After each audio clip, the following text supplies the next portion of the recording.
right, thank you very much. A lot to cover here. Stick around.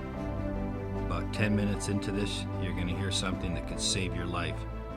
So, here it goes. Marah was a moment of life and death, 3,448 years ago. There before the bitter waters, Moses made a profound statement as God miraculously saved the whole host of Israel from near dehydration and death. It was a covenant promise that we find written in Exodus 15, verse 26. God was reminding them that the diseases they saw in the overlords of Egypt were a direct result of these slave masters not living a healthy lifestyle. We know this to be true since the pristine mummies dug up from this exact time period are noted to have the identical diseases of our modern era: obesity, type 2 diabetes, fatty liver, osteoarthritis, and coronary heart disease.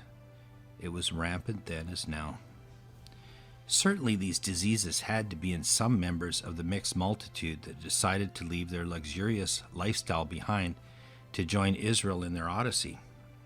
If you were not young and mobile, these diseases could have certainly manifested as an early death during the Exodus. I believe the Exodus was grueling on purpose. God wanted a healthy population for his priesthood, because out there in the wilderness, there would be no CCU, no bariatric surgeons, no insulin, no orthopedic surgeons to put in synthetic joints. So those that didn't die would sadly have to turn back before crossing the Red Sea.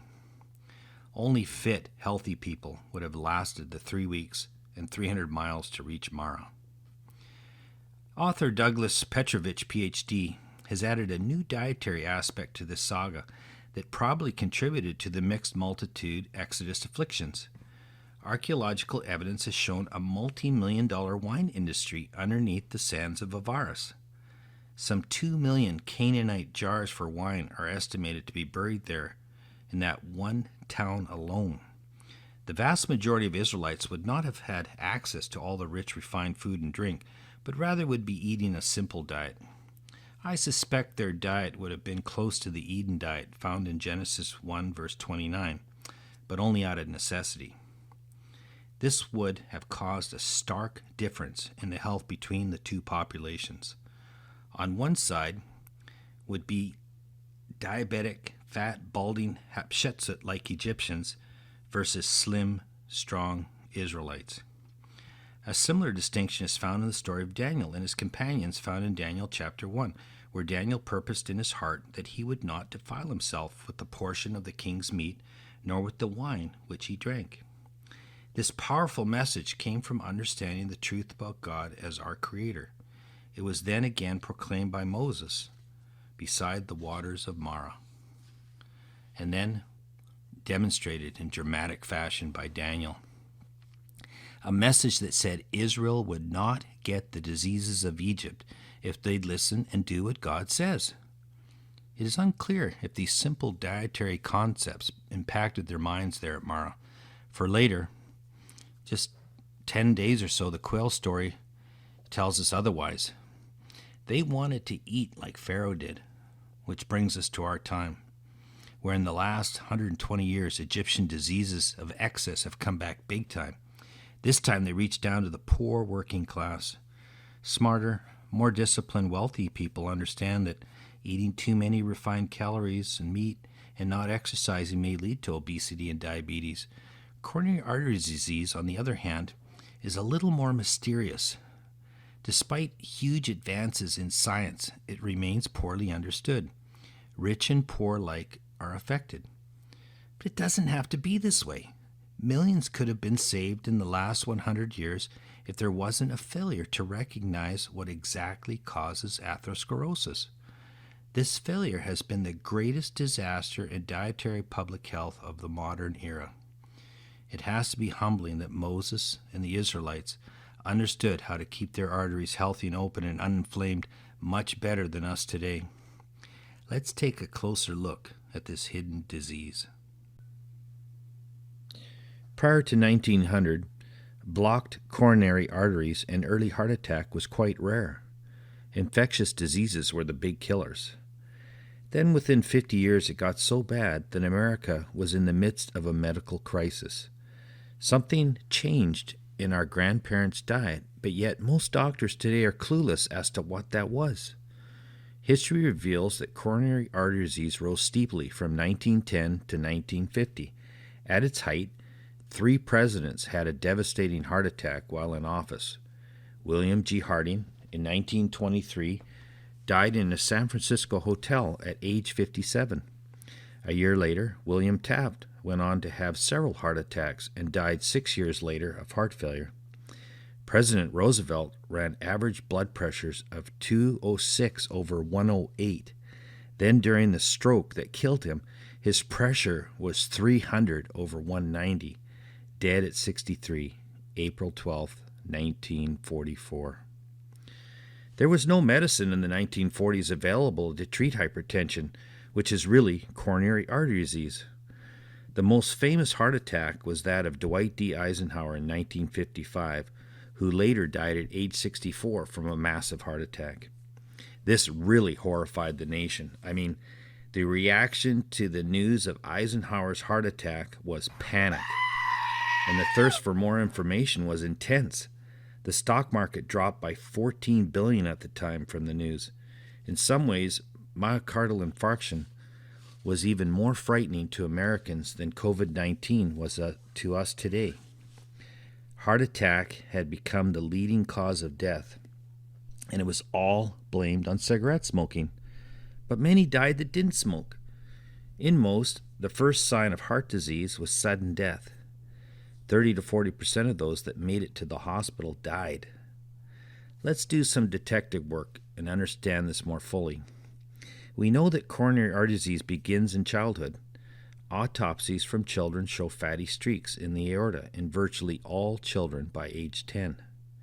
Young men in their early 20s from the Korean War and the Vietnam War, plus intercity youth that died young, are noted to have significant disease of 75% blockage or more in at least one coronary artery. So the first important point to realize is that atherosclerosis is not a disease of the elderly, but rather the young.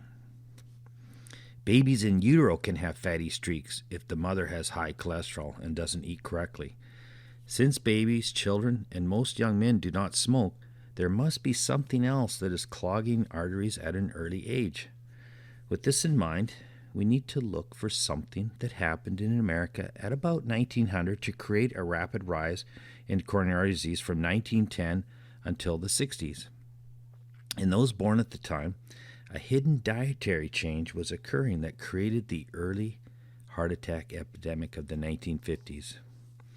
One of my anatomy professors shared special eyewitness knowledge about this topic with me while dissecting a human heart in 1983.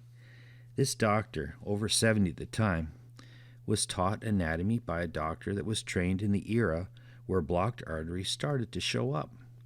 When this happened, doctors of the day traveled many miles by horse and buggy to see for themselves at autopsy the hearts that came out of young men who had died suddenly. It was absolutely mystifying to them in the early 1900s that a seemingly healthy person could die from clogged arteries. Tobacco products were widely used before the turn of the century and increasing. So I imagine them shaking their heads as they puffed away on a pipe. No way, not tobacco. Buck Duke of Duke University fame in 1884 had 2 machines that could each pump out 120,000 cigarettes per day, which was about 1/5 of all U.S. consumption. So he had to become a pioneer in advertising to move them out of his factory. So in 1889 alone, spending reached $25 million in today's money. U.S. cigarette consumption was noted to quadruple between 1890 and 1900. By 1944, annual cigarette production reached 300 billion. The steep climb in smoking rates due to the arrival of machine-rolled cigarettes came somewhat after the surge in coronary artery disease, but was definitely making things worse, and it is no wonder smoking was thought to be the cause of heart disease. The increase in smoking was actually more a story about lung cancer. Lung cancer was a rare disease in 1900 and indeed did climb with the advent of heavy smoking. There is a lag time of 20 years that can be seen between the rising smoking rates to where lung cancer rises. In 1900, each smoker, on average, only smoked about 54 cigarettes in a whole year. In time, this rose to over 4,000 cigarettes per year, where 45% of those that lived in 1954 smoked. So smoking did contribute to coronary artery disease, but something else was going on because, again, clogged arteries arise in non-smokers also, only a few years later than smokers. Today, the average age of first heart attack in male smokers is 55, but in non-smokers, it is age 64. That is better, but no consolation if it can be prevented. Very poor lifestyle example, Dick Cheney had his first heart attack at age 37. He was noted to smoke heavily and eat poorly like most Americans. So what about fast food? When I lectured on this topic 25 years ago, this was a common belief. Even today, people fear fast food, and rightly so. But we have to be more specific. That is, if true, we need to know what is or isn't in fast food that did it. Is it sugar, meat, cheese, salt? Bill Clinton, labeled the fast food junkie king, freaked everyone out in 2004 when shortly after turning 58 was found to have all 4 major coronary arteries clogged, and he had to undergo a 4-way bypass. He remained weakened, and by age 63, 2 stents had to be placed. Bill loved McDonald's. But absent from our timeline, the first restaurant didn't open until 1948. White Castle had been around since 1916. A&W started in 1921. So again, the surge in fast food intake was after the uptick in coronary artery disease. We need to find something that began in 1900 or shortly before and rose steadily until about 1960. This is based on the science of most people showing about a 20 to 30 year lag time from coronary artery disease risk factors until having a heart attack.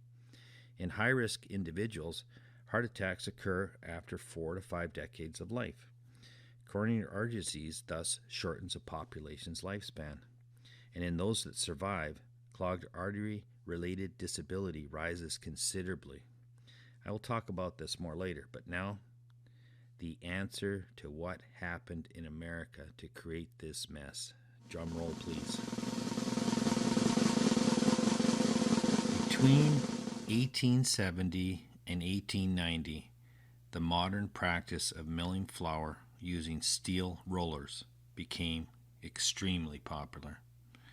This commercial process not only milled flour at high speed, but also enabled millers to separate the different parts of the wheat kernel.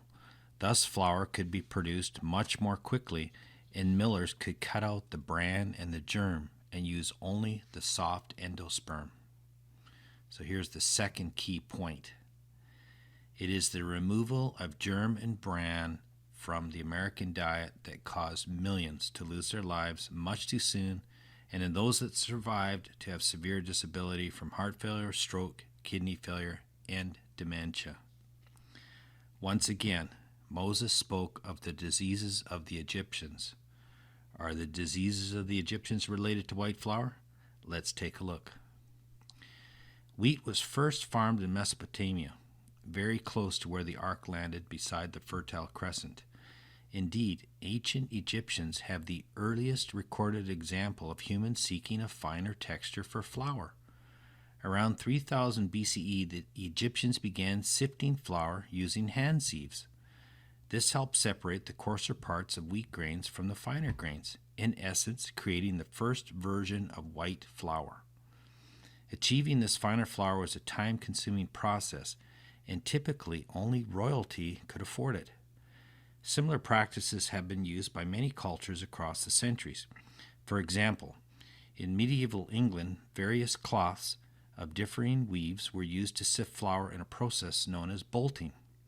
With this finer flour, lighter and more exquisite baked goods could be produced, but only for those who could afford it. Sinful man has a great desire for white flour. This pent-up desire eventually led to automated production of very fine white flour that the common household could more easily afford. The problem with this flour is that it didn't include any wheat germ oil. But no problem for the flour company, since that made it far more shelf-stable as well as more attractive as a pure white versus the grayish white of hand-sifted white flour or stone-ground flour.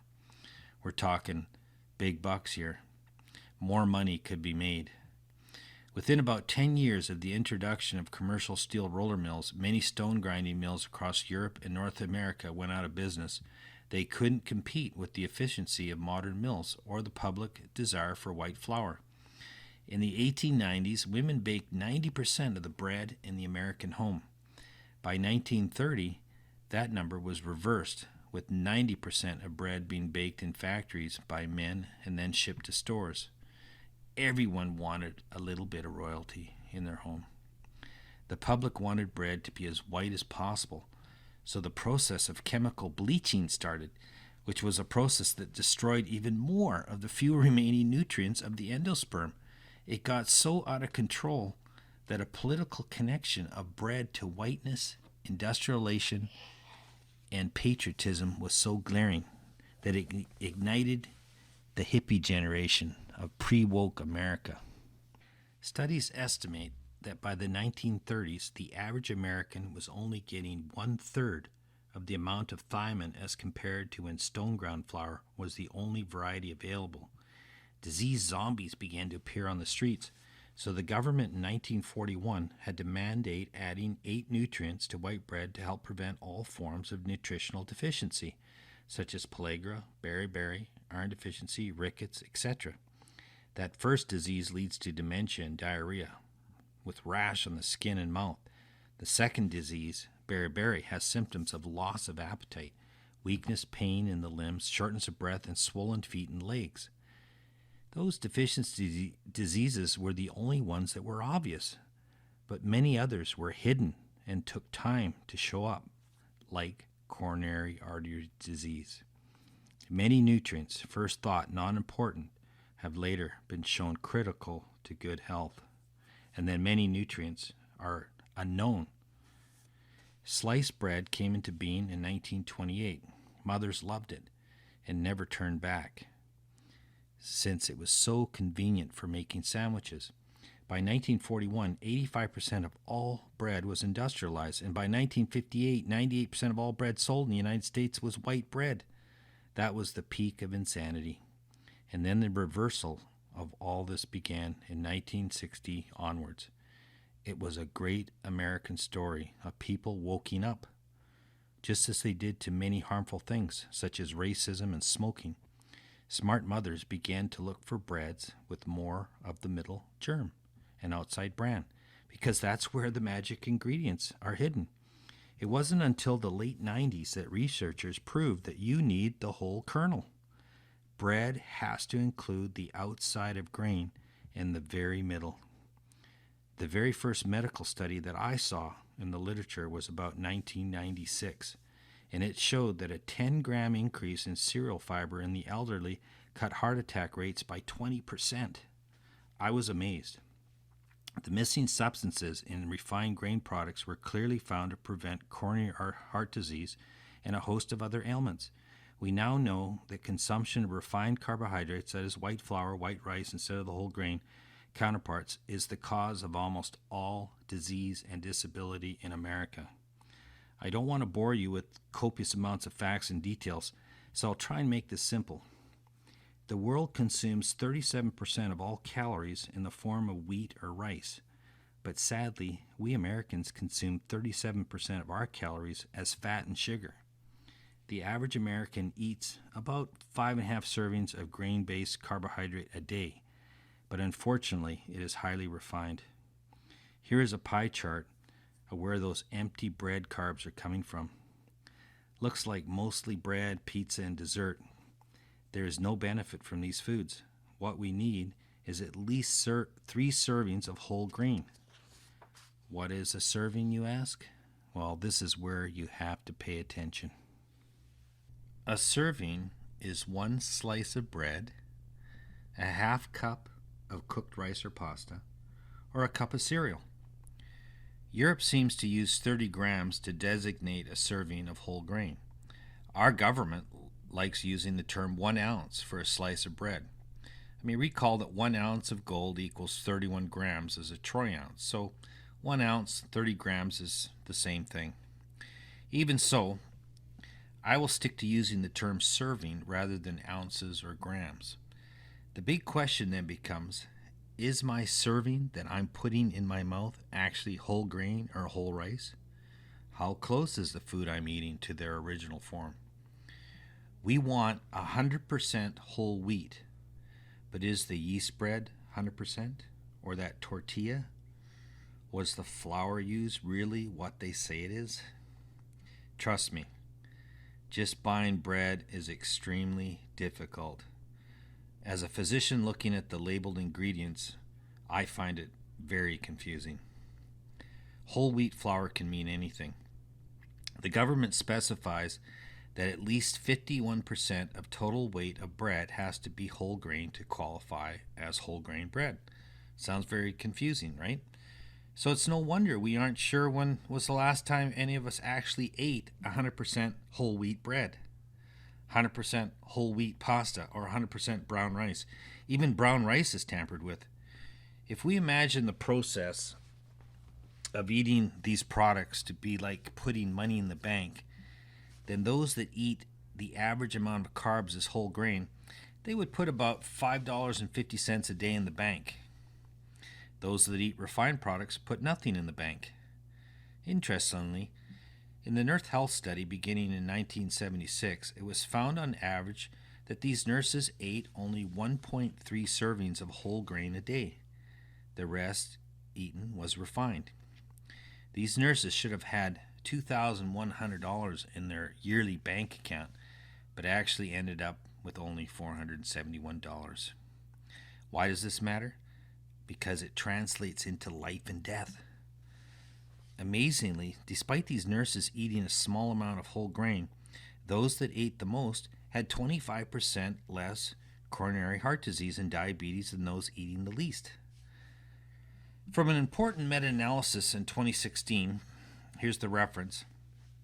The risk of all-cause mortality was decreased by 18% for individuals in the highest category intake of whole grain compared with the lowest. The results of the dose-response meta-analysis suggested that each additional serving of whole grain may lower the risk of all-cause mortality by 7%. That means 2 servings, risk drops risk of death by 14%. 3 servings, 20%. Risk reductions were seen up to 7 servings a day. I'm not making this up. Another comprehensive meta-analysis showed an across-the-board drop in deaths from stroke, heart disease, infectious disease, pulmonary disease, and even cancer. There's at least a 20% reduction with 2 or more servings a day. In this analysis, they defined 2 servings as 60 grams. Remember, 1 ounce or 30 grams of whole grain is a slice of bread. Diabetes mortality dropped almost 60% with 2 or more servings of whole grain. This is absolutely amazing. Drug companies would go nuts for such results. But sadly for them, whole grain is very cheap and easy to cook. Almost everyone is put on a lipid-lowering agent these days. Do you know that these drugs have absolutely no benefit in all-cause mortality when they're given to high-risk individuals without known disease? Stunning, right? It was numbers like this that caught my eye in the late 80s. Loma Linda University found in their long-running health study that a small handful of nuts 5 times a week can cut risk of heart attack by 50%, and whole wheat bread a 40% reduction. That result has been replicated by several prestigious universities. It is real. In my house, there are 2 rice cereal cookers. I put in a half cup of whole grain and add 1.5 cups of water, and then push a button. It's ready for me, waiting in the morning, nice and hot. That's it. Add a few berries, touch of honey. I'm good to go. Oh yeah, Some serious life-saving brown rice there.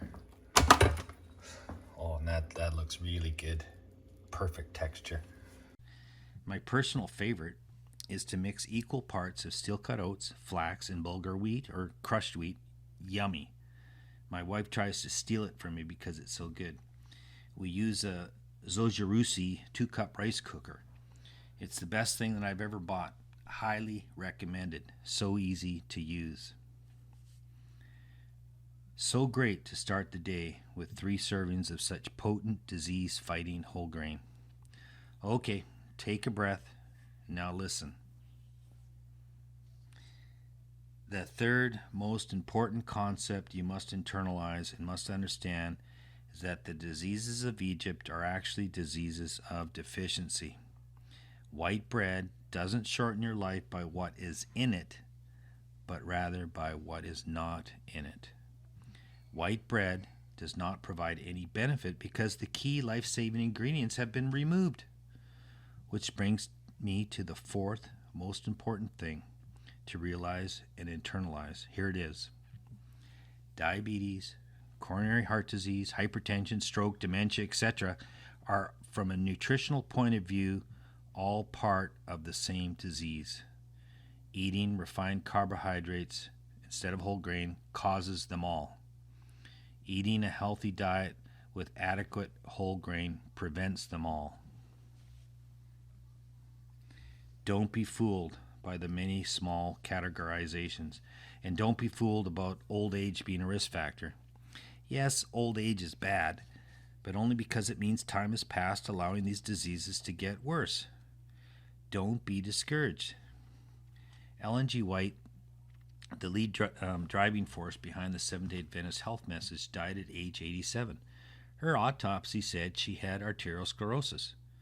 So she was human, just like you and I, but did try her best to eat right.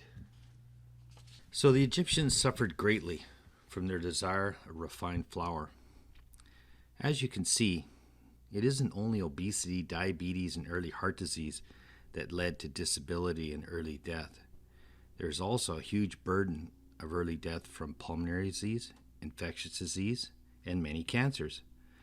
One of these is colon cancer. I see about 1 per month. It's so sad. Now we need to mention something new, something that has only become apparent in the last 20 years. That is dementia. For Alzheimer's, research has been flawed from the start. The scientific community has doubled and tripled down on a dead-end theory about neurofibrillary tangles, and as a result has spent billions but found no effective drugs. Here are 4 articles that I easily pulled up that show dementia as a result of coronary artery disease, or at least highly related. Coronary heart disease, as I've been showing, is due to a lack of whole grain. The last 10 years have shown dietary evidence of decreasing dementia by 30 to 60% by simply adding healthy food and whole grain to the diet. Sadly, this message doesn't get out, since no doubt makes no money for the drug companies. It is also recognized in these 2 interventions that certain foods are to be avoided. The same doctor who told me about sudden onset of clogged arteries 100 years ago also described what was most dangerous to eat.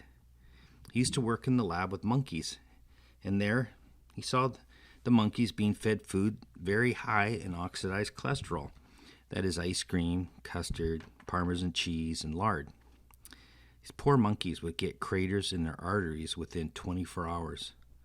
If the monkey was given protective nutrients and whole grain, then there would be much less damage to the arteries. There was a doctor in my church who suddenly got a heart attack at age 40. This was quite shocking to him because he was vegetarian, didn't smoke, exercised, and didn't have a family history. He knew I was lecturing on heart disease and asked me how this could happen to him. I told him there must be something he was doing that was risky. After some questioning, his wife said, "Come on, tell him the truth." Well, as it turned out, he was eating a pint of Haagen-Dazs every night for dessert. Turns out that 32 gallons of whole milk is needed just to get enough milk fat to make 1 gallon of ice cream. Any type of animal fat or protein will only increase damage to arteries, especially in those that aren't eating whole grain. I remember when I lectured 25 years ago, I came up with a list of the most helpful foods and a list of the most harmful concerning heart disease.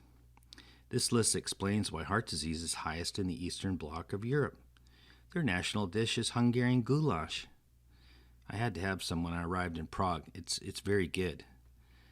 This is dangerous stuff, though, since it's served with refined pasta, butter, and beef. Bread is not healthy in this part of the world. It is often colored, lacking whole grain. So early heart attacks are highest in this part of the world. So the message of Marah is extremely important for us today. This is the hour of judgment, as stated in Revelation 14, verse 7. We are in the last days of God's great timeline. What better way to honor our Creator than to choose His whole grain food over man's inferior, unhelpful products? In the same way, we choose God's seventh day of worship over man's chosen day. COVID-19 took aim at those most severely affected by the diseases of Egypt. We have found in the last 3 years that those with obesity, diabetes, hypertension were seen to have 2 to 4 times higher risk for hospitalization and death. COVID is another example in a long series of dangerous interventions by man thinking he knows better when it comes to health. Which brings me to point number 5. Those who think man should meddle with the food God supplied or think man can make natural food better or fix the problems that arise from tampering are wrong. We cannot have our fortified white bread and eat it too. The Women's Health Study from Iowa showed this very clearly. That's Marah et al. And in their article, there was no reduction in diabetes from eating fortified grain products. So this is a call to action. Our government needs to immediately tax all refined carb foods such as white bread, white buns, rice, pizza crust, pasta, etc. This tax would increase over 4 years and be used to subsidize whole grain replacements. People could still order their Big Mac with a white bun. It would just cost more. With time, the cheap whole wheat replacements would become irresistible. There's no time to lose. We can't afford the current burden of obesity, diabetes, hypertension, heart disease, dementia, stroke. Millions have died since whole grain was taken out of our diets. Millions more will die if we don't take action. Jesus said, I am the bread of life. But we are also told in Deuteronomy 8:3 that man doesn't live by bread alone, but man lives by every word that comes from the mouth of the Lord. Whole grain is very important, but the process of salvation is paramount in getting us to want to eat better. This requires trust in God, our Creator, acceptance of His Bible truths, and a faith relationship. So in summary, the sifting of whole grain began in Egypt 5,000 years ago. The diseases of eating a refined carbohydrate diet are clearly found in the mummies preserved at the time of Moses. At Marah, Moses warned the congregation of Israel that they did not have to suffer from these diseases if they would hearken unto the laws and statutes of God. America began to abandon these basic health laws 120 years ago, and then very rapidly there was a rise in unnecessary disease and death. Later, many listened, and we saw steep declines in heart disease and stroke due to less smoking and an increase in whole wheat bread consumption. Unfortunately, these gains have stalled, with new records being set regarding obesity, diabetes, fatty liver, and now dementia. This is overloading our healthcare systems. We can do better. Too many people are listening to kooky quacks on TV and YouTube that say all kinds of crazy, harmful things to sell their books. Okay, let's move on to our next lectin offender, grains. Although they may be delicious, most grains are just overflowing with lectins. So it's really best to nix them from your diet completely. This means And the type of cheese I would recommend is called Parmigiano. Now, I probably did not pronounce that exactly like I should, but the American translation from Italian is Parmesan. Don't be deceived. Hopefully, the diseases that started in Egypt will end in our time, especially in those that trust in God and hearken unto his advice given at Eden, reminded by Moses at Marah, and kept by Daniel. In my next video, Marah chapter 4, from Marah to Battle Creek, Michigan, I will discuss how the patent for Kellogg's cornflakes was handed on a platter to the Seventh-day Adventist Church, but was rejected by church prophetess Ellen G. White. 50 years ago, this seemed very embarrassing because the church missed out on millions in profits to further the work. But was it? Stay tuned. I'm Donald Trump, and I approve this message. I'm not going to comment on it because I don't know the detail. I don't even want to know.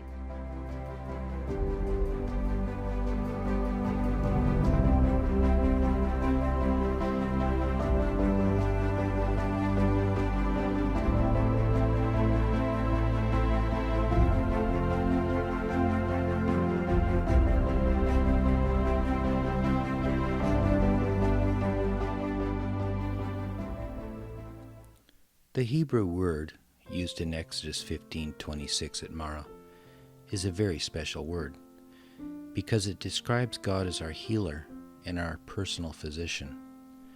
This word in this text, given at this spot, is used only once in the whole Bible. Ropeka. God is our physician, our healer. In contrast, the physicians of Egypt are described in Genesis 50 verse 2 using a different word, Heropium. These physicians were fully entrusted with the task to embalm Israel, the father of Joseph. Israel lived to 147, so undoubtedly was quite healthy until he died. He unlikely needed the help of an earthly doctor while alive.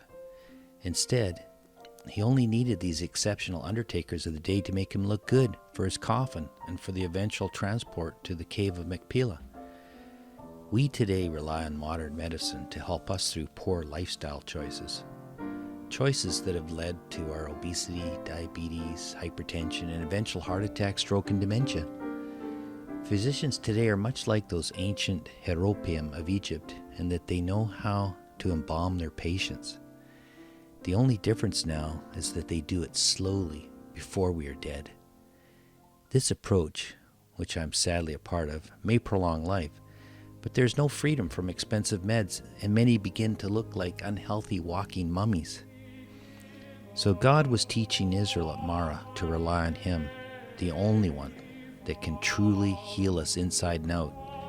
Thirst was used to get Israel's attention at Marah, and then a week later, hunger was used at the wilderness of Sin. Both instances, profound miracles occurred. Both times they were provided deep spiritual lessons while under great physical duress. Jesus spoke of the prodigal son who also hungered and thirsted for good food and water. This made him remember his father's home as he fed those pigs in a foreign land. Luke 15:16 gives another special word that has been translated as pods or husks, keration.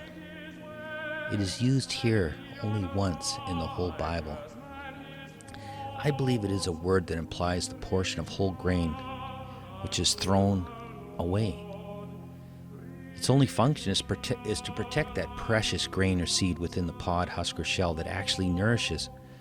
Yet here we are in the modern world eating husks and pods in the form of white flour. We have turned our backs on that which nourishes. We are in a foreign land, thirsty, hungry, and naked. It is time to go back to our Father's house who is waiting. So Marah is a visual sermon of Isaiah 55 with the prodigal son in mind. Come, all of you who are thirsty, come to the waters, and you who have no money, come buy and eat. Come buy wine and milk without money and without cost. Why spend money on what is not bread? and your labor on what does not satisfy. Listen to me, and eat what is good, and you will delight in the richest of fare. Listen that you may live. Seek the Lord while he may be found. Call on him while he is near. Let the wicked forsake their ways, and the unrighteous their thoughts. Let them turn to the Lord, and he will have mercy on them, and to our God, for he will freely pardon.